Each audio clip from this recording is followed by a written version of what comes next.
Hello दोस्तों, PP education में आपका स्वागत है।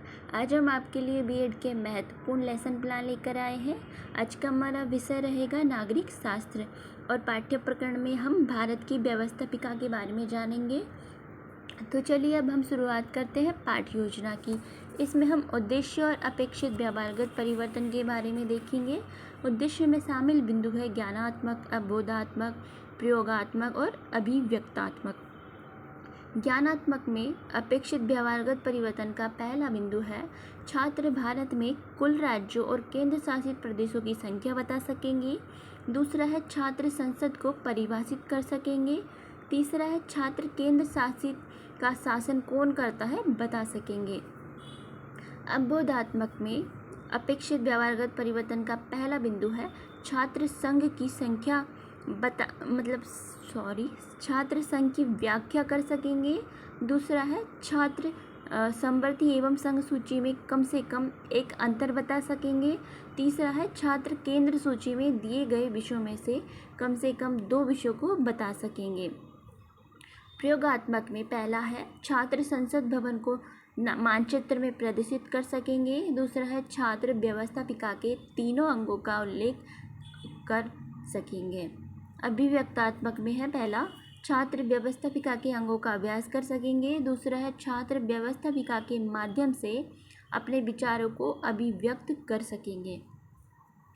अब हम देखते हैं सहायक सामग्री के बारे में। इसमें शामिल है संसद भवन का मानचित्र, डस्टर, चौक आदि।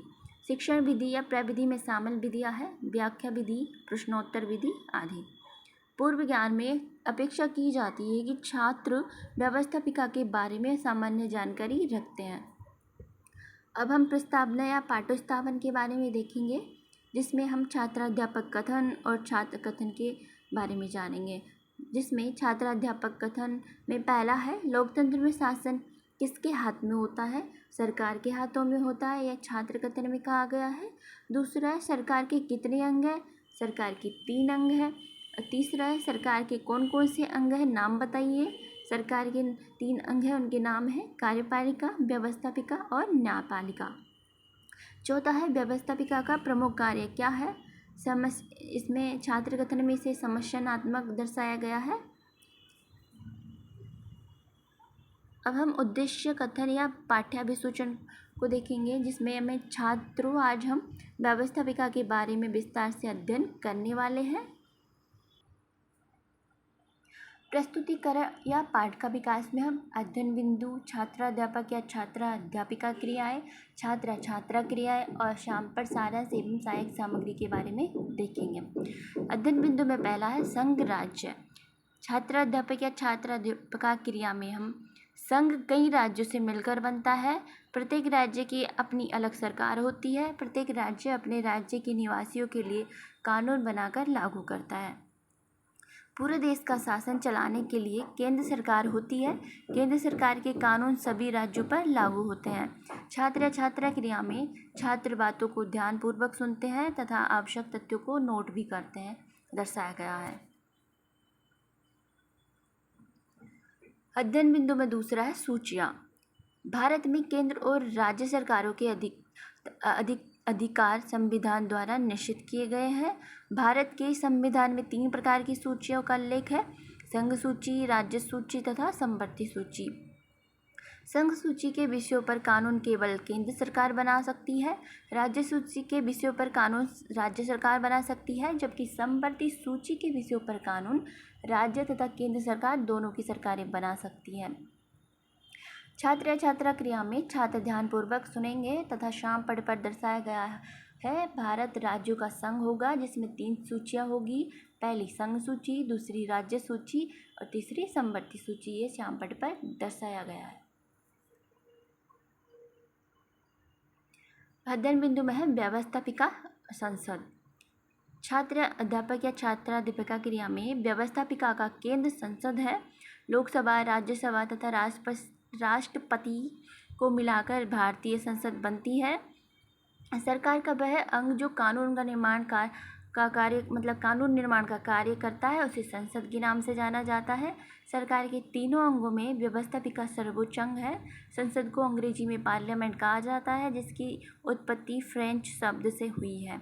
आज सरकार के कार्यों के संदर्भ में संसद को व्यवस्थापिका या विधायिका के नाम से जाना जाता है, जिसका संबंध कानून निर्माण से है। छात्र छात्रा क्रिया में छात्र ध्यानपूर्वक कक्षा में छात्र अध्यापक द्वारा पढ़ाए जा रहे कथनों को सुनेंगे। श्याम पट पर दर्शाया जाएगा व्यवस्थापिका सरकार का महत्वपूर्ण अंग है। संसद को अंग्रेजी में पार्लियामेंट कहा जाता है, ये दर्शाया गया है। बोधात्मक प्रश्न में पहला, संसद के 3 अंग कौन कौन से हैं? व्यवस्थापिका, कार्यपालिका और न्यायपालिका संसद के 3 अंग हैं। दूसरा है, विधेयक अधिनियम का रूप ग्रहण कब करता है? जब राष्ट्रपति उस पर हस्ताक्षर करते हैं तब विधेयक अधिनियम का रूप ग्रहण करता है। अध्ययन बिंदु में व्यवस्थापिका की आवश्यकता। छात्र अध्यापक या छात्र अध्यापिका क्रिया में सरकार के तीनों अंगों में व्यवस्थापिका ही सरकार का सर्वोच्च अंग है।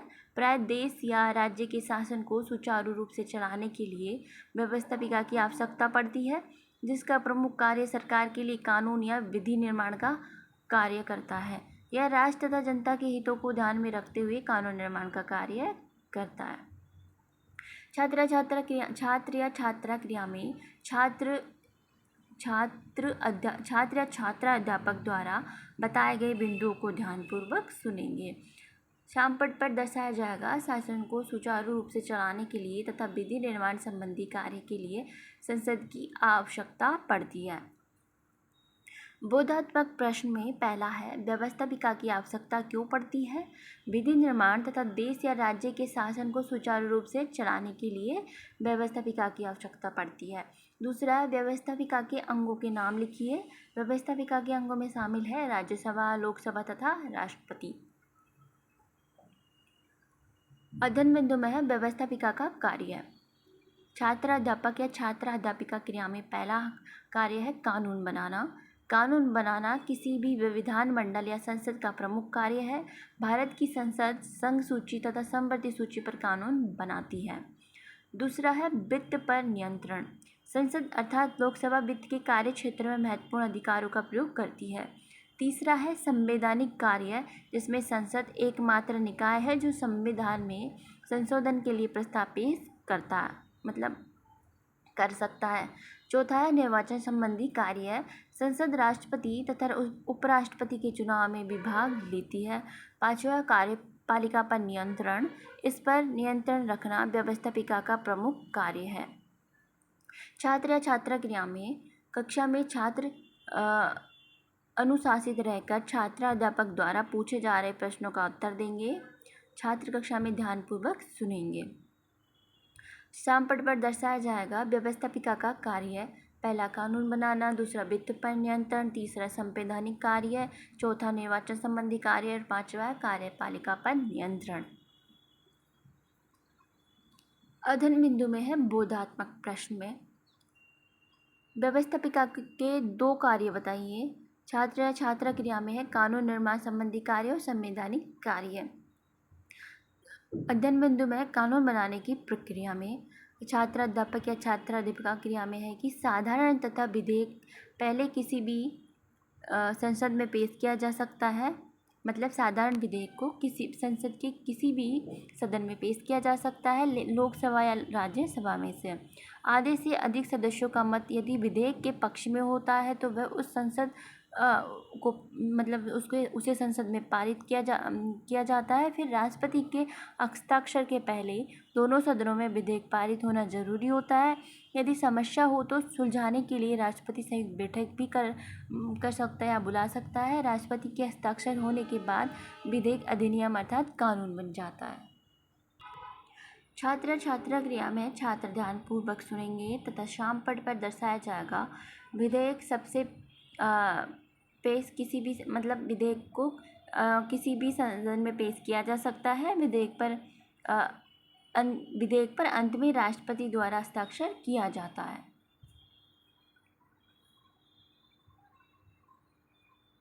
मतलब ये विधेयक जो इसमें लिखा है कि विधेयक सबसे किसी भी संसद में पेश किया जाता है। इसमें है कि साधारण विधेयक को संसद के किसी भी सदन में पेश किया जा सकता है, इसका मतलब ये है। अध्ययन बिंदु में है सरकार के अंग। छात्राध्यापक या छात्राध्यापिका क्रिया में भारतीय संसद राष्ट्रपति, लोकसभा, राज्यसभा से मिलकर बनती है। लोकसभा संसद का निम्न सदन होता है, राज्यसभा संसद का उच्च सदन होता है। लोकसभा में सदस्यों की अधिकतम संख्या 552 हो सकती है। लोकसभा का गठन प्रत्यक्ष जनता द्वारा होता है तथा लोकसभा में वर्तमान सदस्यों की संख्या 543 है।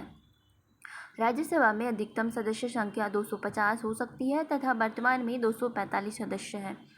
इसका चुनाव अप्रत्यक्ष रूप में होता है। ए में लिखा है लोकसभा का चुनाव किस प्रकार चुनाव होता है। लोकसभा का चुनाव प्रत्यक्ष होता है। बी में है राज्यसभा में कितने सदस्य हो सकते हैं। राज्यसभा में अधिकतम 250 सदस्य हो सकते हैं। सी में है कानून बनने की प्रक्रिया के विषय में बताइए।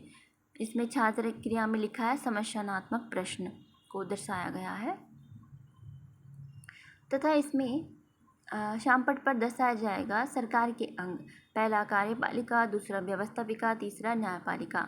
व्यवस्थापिका के 3 अंग हैं, पहला राष्ट्रपति, दूसरा राज्यसभा, तीसरा लोकसभा। लोकसभा में वर्तमान सदस्य संख्या 543 है, राज्यसभा में वर्तमान सदस्य संख्या 245 है। ये शामपट पर दर्शाया जाएगा। बोधात्मक प्रश्न में पहला है कानून शक्तियों का विभाजन कितने सूचियों में किया गया है। दूसरा है सरकार के 3 अंग कौन कौन से हैं बताइए। पुनरावृत्ति एवं मूल्यांकन प्रश्न में पहला है व्यवस्थापिका एक राजनीतिक संगठन होती है जो कानून का निर्माण करती है। प्रश्न 2 सरकार के 3 अंग हैं कार्यपालिका, व्यवस्थापिका तथा न्यायपालिका। प्रश्न 3 व्यवस्थापिका किसे कहते हैं। प्रश्न 4 भारतीय विधायिका को क्या कहा जाता है। प्रश्न 5 वित्त का नियंत्रण किसके पास होता है। गृह कार्य प्रश्न में पहला प्रश्न है व्यवस्थापिका के अंगों का नाम लिखिए। प्रश्न 2 है व्यवस्थापिका के कार्यों का वर्णन कीजिए।